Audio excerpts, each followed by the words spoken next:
안녕하세요, 여러분. 반갑습니다. 이신동입니다. 늘 아주 많은 분들이 아주 관심을 가지고 댓글도 달아주시고 또 좋은 격려의 말씀도 해주셔서 제가 힘이 납니다. 제가 열심히 또 새로운 내용들을 가지고 해보려고 합니다. 제가 이렇게 영상 올린 것이 70개를 넘어섰네요. 오늘이 이제 아주 71, 71번째 제가 영상을 찍고 있습니다. 자, 여러분, 오늘은 제가 말씀드릴 그런 내용이 자기 잠재력 이상의 성적을 얻는 영재들의 공통점입니다. 자기 잠재력 이상의 성적을 얻는 영재들의 공통점이에요. 자, 우리가 IQ 테스트를 많이 하죠. IQ 테스트는 우리가 잠재력을 보는 기준이 됩니다. 인지적인 능력, 즉 지적 능력의 잠재력을 보는 그런 기준이 IQ라고 말할 수가 있습니다. IQ가 높으면 일단 얘가 공부를 잘할 것이다 라는 그런 기대를 하는 것이죠. 그렇다고 반드시 그런 건 아닙니다. 어떤 아이들은요, IQ가 굉장히 높은데도 그 기준보다 훨씬, 자기의 그 잠재력 수준보다 훨씬 낮은 수준의 성적을 받는 아이들이 있고요. 또 어떤 아이들은 자기의 그 잠재력 수준, IQ보다 더 높은 성적을 받는 사람들이 있어요. 도대체 왜 이런 일이 벌어질까요? 우리는 어떤 사람이 더 좋을까요? 자기의 IQ 수준보다 더 높은 성적을 받는 사람이 좋은 거죠. 그래야 점점 더 선순환의 구조를 가는 것인데, 그 선순환의 그 구조의 틀 속에서 가는 것인데, 사실 자기의 잠재력보다도 못한 그런 성적을 얻는다면 사실 좀 안타깝죠. 안타까운 일이 많이 있습니다. 실제로 그래요. 이거는 다른 요인들이 많이 있어서 그래요. 그 다른 요인들 중에는 그 아이가, 즉 영재 아이가 가지고 있는 그런 자기 자신을 컨트롤한다거나, 그 다음에 학습 동기를 얼마나 활용한다거나, 여러 가지 계획을 세우고 추진한다거나, 그런 등등의 것들이 있어서 그럽니다. 그래서 오늘은 제가 세 가지로 말씀을 드려보려고 합니다. 첫째는요, 주도권의 점진적인 전환이 있다는 겁니다. 주도권의 점진적인 전환. 두 번째는 비교하지 않고 자신의 속도로 꾸준히 간다는 겁니다. 자신의 속도를 유지한다는 것이죠. 그리고 세 번째는 계획을 세워놓고 반드시 그거를 실행에 옮긴다는 겁니다. 실행에. 계획만 세워놓고 실행에 옮기지 않는 것이 아니라 계획을 세워놓고 실행에 옮긴다. 이 세 가지가 오늘 제가 말씀드릴 내용입니다. 그러면 한번 생각해 봅시다. 제가 이렇게 말씀드릴 때는요, 엄마들도 이제는 고민을 하셔야 돼요. 생각도 해야 돼. 우리 아이를 어떻게 내가 해줘야 되나 하는 그런 거 한번 잘 생각해 보셔야 됩니다. 엄마들의 현명한 판단이 아이들을 상당히 많은 아이들에게 변화를 줄 수가 있는 것이죠. 자, 첫째 한번 봅시다. 주도권의 점진적인 전환입니다. 주도권의 점진적인 전환이라는 게 무슨 소린가? 모든 의사결정을 한다거나 성적과 관련된 활동을 한다거나 그럴 때 그 주도권이 엄마로부터 점차적으로 아이에게로 넘어가야 된다는 거예요. 이 성적과 관련된 그런 주도권을 누구누가 갖는지 아세요? 제일 처음에는 엄마가 갖죠. 그 다음에 학교 선생님이 갖죠. 그 다음에는 또 학원에 가면 학원의 교과 선생님들이 주도권을 가져요. 이런 주도권이 서서히 누구한테로 넘어가야 되냐면은 아이한테로 넘어가야 되는 거예요. 우수한 아이한테로 넘어가야 돼요. 그런데 이 주도권을 엄마가 계속 가져가. 또 학교의 선생님이 계속 가져가. 그러면요, 아이들은 사실 자기가 성적과 관련된 책임도 없는 거예요. 성적이 잘못 나왔다. 엄마들이 아이한테 뭐라 그러면 안 되죠. 주도권을 다 엄마가 가지고 있는데요. 왜 아이한테 뭐라 그럽니까? 성적 잘 못 나와도 엄마가 책임져야죠. 그리고 학교에서도 아이한테 학습자 중심의 수업이 이루어지지 않고 교사 중심의 수업이 이루어졌다 그러면 그거는 바로 교사가 성적에 대한 책임을 져야 되는 거죠. 잘못된 거예요. 또 학원에서도 마찬가지예요. 학원의 선생님들이 뭐 굉장히 뭐 잘 가르친다고 그러고 잘 건데 뭘 잘 가르친다는 겁니까? 잘 가르친다는 게 뭐예요? 학생이 성적을 잘 내게 하는 것이 잘 가르치는 거지, 자기가 뭐 명문대학에 나오고 뭐 자기가 뭐 아주 강의 경력이 많고 그게 중요한가요? 학습의 평가, 공부의 평가는요, 학생이 나타내는 결과에 의해서 판단되는 거잖아요. 그렇기 때문에 그럴 수밖에 없는 거예요. 그래서 공부와 관련된 주도권, 공부와 관련된 의사결정, 모든 것과 관련된 주도권이 아이한테로 서서히 넘어가야 된다는 겁니다. 제가 볼 때는 유치원 때는요, 엄마가 많이 해줘야 돼요. 주도권을 거의 뭐 90%는 엄마가 가져야 됩니다. 초등학교 들어가면요, 조금씩 줄여야 됩니다. 제가 볼 때는 80%, 1학년 때는 80%, 2학년 때는 70%, 3학년 때는 60%, 내려가야 돼요. 엄마의 주도권은 내려가고 반대로 어떻게 되냐고요? 아이의 주도권이 높아져야 됩니다. 아이의 주도권은 10%에서 20%, 30%, 40% 이렇게 올라가야 돼요. 그래서 성적과 관련된 모든 것이 아이가 주도권을 가져야 되는데 제가 많은 분들을 상담을 해보니까 이렇게요. 엄마들이 어떤 패턴을 갖고 있느냐면요. 어릴 때 주도권을 아이한테 뭐 자유롭게 키우라 그랬다. 자율성을 주라 그랬다. 아이한테 그냥 내버려 두는 거예요. 그건 내버려 두는 거예요. 방치야, 방치.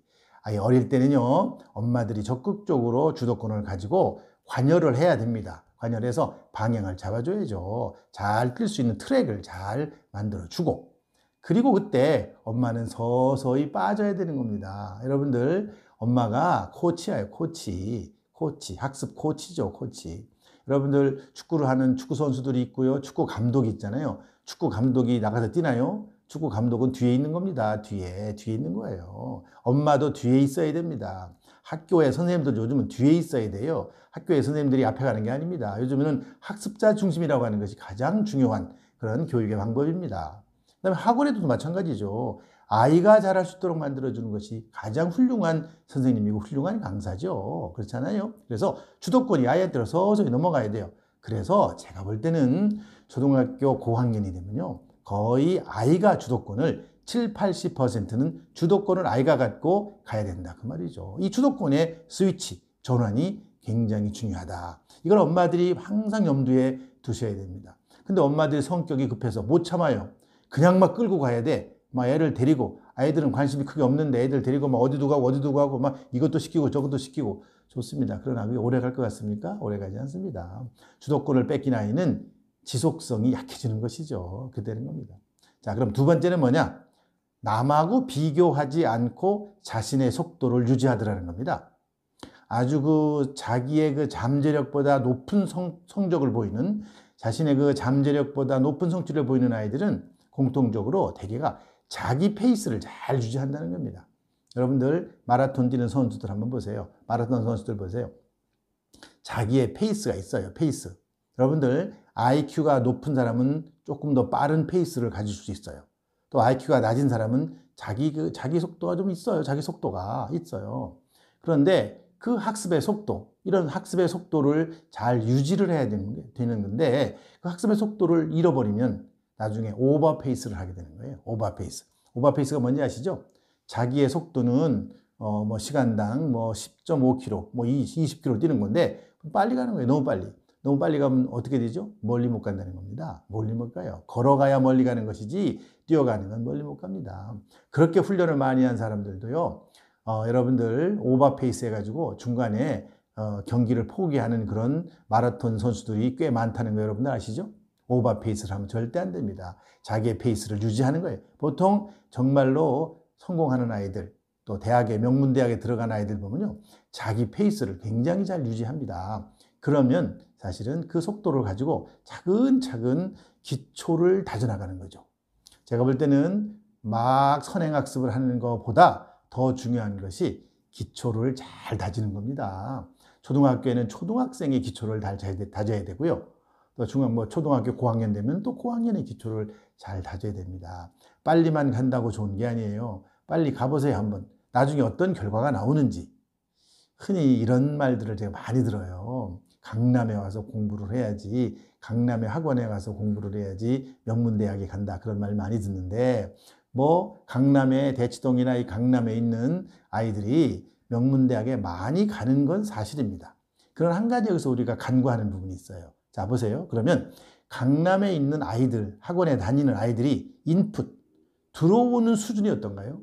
여러분들, 들어오는 수준이 똑같은데, 예를 들면 강북이나 강남이나 다른 이 수도권의 모든 아니면 뭐 전국에 있는 아이들하고 수준이 똑같은데 강남에 있는 아이들이 그 명문대학에 더 많이 들어가는 건가요? 아닙니다. 인풋 자체가 높은 거예요. 인풋 자체가. 그렇기 때문에 인풋을 고려하지 않고 아웃풋만 고려해서는 안 되는 거예요. 인풋이 높기 때문에 아웃풋도 높다는 거죠. 그렇게 생각을 해야죠. 그러니까 무조건 강남에만 오면은 저기 명문대학에 많이 간다고 생각하는데 그렇지 않습니다. 인풋 자체가 굉장히 높은 아이들이 오기 때문에 그런 거예요. 실제로 그래서 일단 우리 영지 아이들은 일단 인풋 자체가 높은 아이들입니다. 높은 아이들이에요. 그래서 이 높은 그 인풋이 높은 성취, 결과를 보이려면은 사실은 기초를 탄탄하게 다져야 됩니다. 그리고 서서히 어차피 우리가 중학교 가면 중학교 다 배워요. 고등학교, 고등학교 다 배워요. 그런데 너무나 성급하게 가면 나중에 페이스를 놓치게 된다는 것이죠. 그런 일이 있습니다. 그래서 자신의 속도를 가지고 잘 가는 것이 굉장히 중요하다. 빨리 갈 수만 있어. 빨리 뛰면서 100m 달리는 속도로 해가지고요.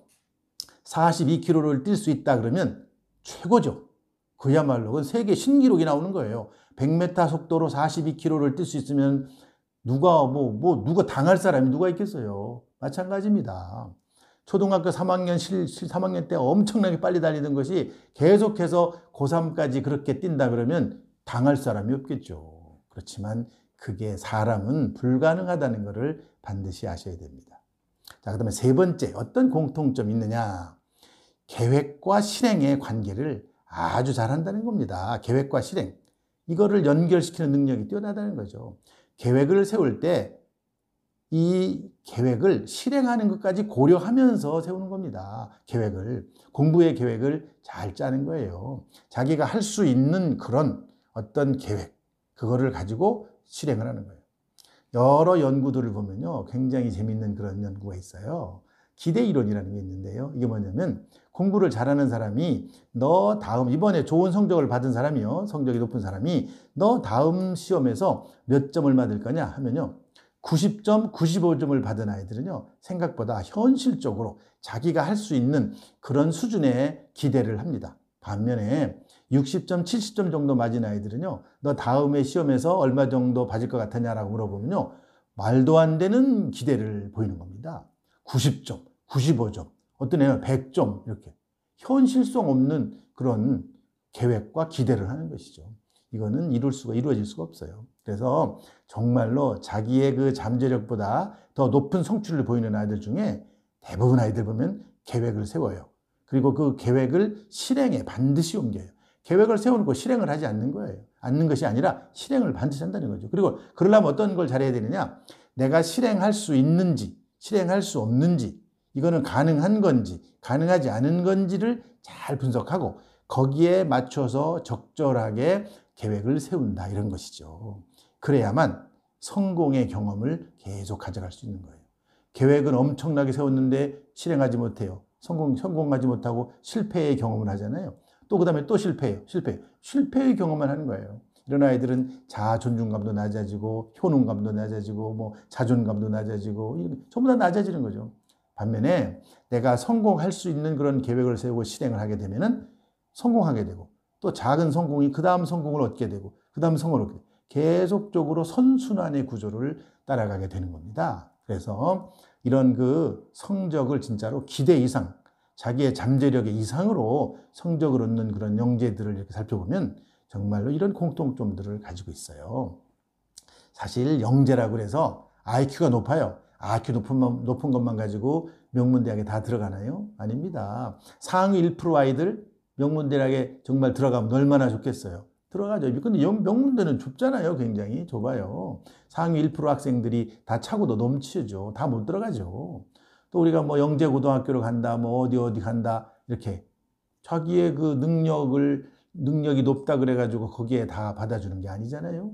그렇기 때문에 우리가 영재 그룹에 들어가 있는 아이들, 굉장히 높은 수준의 지적 능력을 가지고 있는 아이들, 그러나 그런 아이들이 정말로 이러이러한 능력들을 가지고 있어야, 그래야만 그 아이들이 실행도 잘하고 그 다음에 뭐 속도도 유지하고 뭐 등등 이런 것들이 있어야만 높은 성취, 기대 이상의 성취, 잠재력 이상의 성취, 성적을 얻을 수가 있다는 겁니다. 그래서 내용을 간략하게 정리하면 첫째는요, 주도권의 점진적인 전환이 굉장히 필요하다. 주도권의 점진적인 전환이 필요하고요.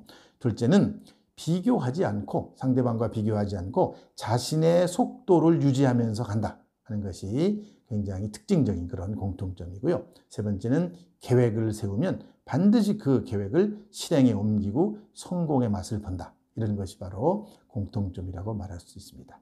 자, 오늘은 여기까지 말씀드리겠습니다. 감사합니다.